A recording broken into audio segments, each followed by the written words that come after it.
Missoula, Montana. A faint whimper in the darkness was all it took. Missoula County Sheriff's Deputy Ross Jessup and U.S. Forest Service law enforcement officer Nick Scholes rushed toward the sound after hours spent searching the Montana woods for a missing infant. Francis Crowley, left, appears in court through video conference in Missoula, Montana, on Tuesday, July 10. He is accused of abandoning a 5-month-old boy in the woods of western Montana for more than 9 hours. Matt Foles, The Associated Press. Jessup was about to take another step when he heard a stick crack underfoot.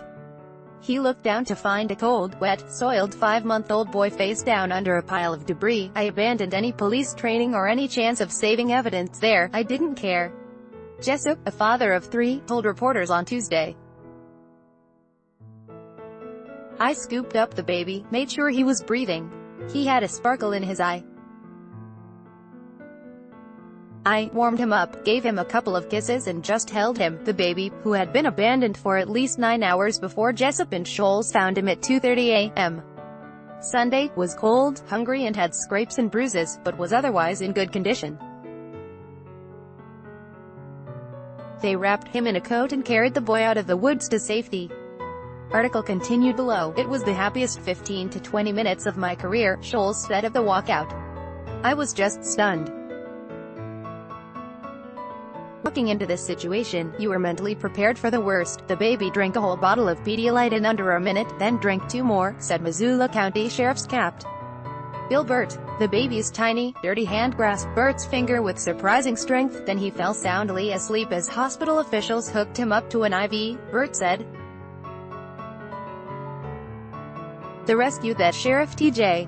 McDermott called a miracle was recounted moments before Francis Crowley, 32, appeared in court to hear charges against him that included assault on a minor and criminal endangerment. Crowley told investigators he left the boy in the woods after crashing his car because the baby was heavy, according to court records. He appeared in Missoula County Justice Court from jail by video, and he broke down repeatedly as he heard the allegations against him. Crowley doubled over, then fell to the floor and covered his face with his hands, sobbing.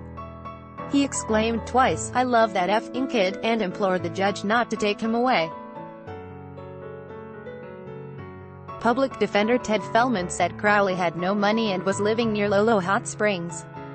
Sheriff's officials said Crowley, the child's mother and the boy were living in a camp near the hot springs in Lolo National Forest. Crowley is from Portland, Oregon, and was previously arrested in June in Missoula on a fugitive warrant from Oregon for a probation violation, Missoula County prosecutors said. He has a string of prior arrests that include burglary, assault, drug and criminal mischief charges, Deputy County Attorney Brittany Williams said. Article continued below. The nature of Crowley's relationship to the baby was not immediately clear. Crowley did not enter a plea during the court hearing.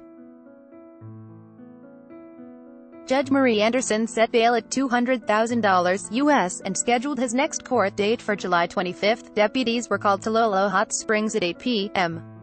Saturday because Crowley was creating a disturbance and threatening to fire a gun, Missoula County prosecutors said. Crowley was disoriented, likely because of drug use, and unable to help officers find the baby or say how long ago the crash had occurred, charging documents said. He variously said the baby was lying on the side of the road or had died and was buried in the woods. But Crowley described crashing along an abandoned road that Jessup recognized as one that he started searching a little while earlier until it got too rough. He called for a 4-wheel drive vehicle, and Ian Scholes found the wreck beyond the road's end.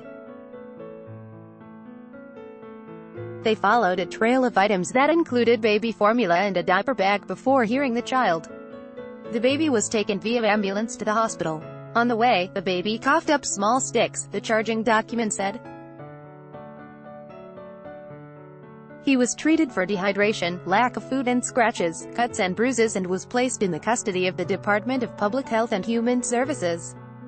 For Jessup, who has 3 daughters, the rescue gave him encouragement in what he described as an emotionally draining job. In 2010, a coroner's inquest cleared Jessup in the fatal shooting of a man who had tried to shoot the deputy during a late-night traffic stop. To experience this, to have God help me, let me experience something like this, just gives me an extra boost, Jessup said. You know what? Cops actually do matter sometimes. We actually do a good job. So it's pretty encouraging for me.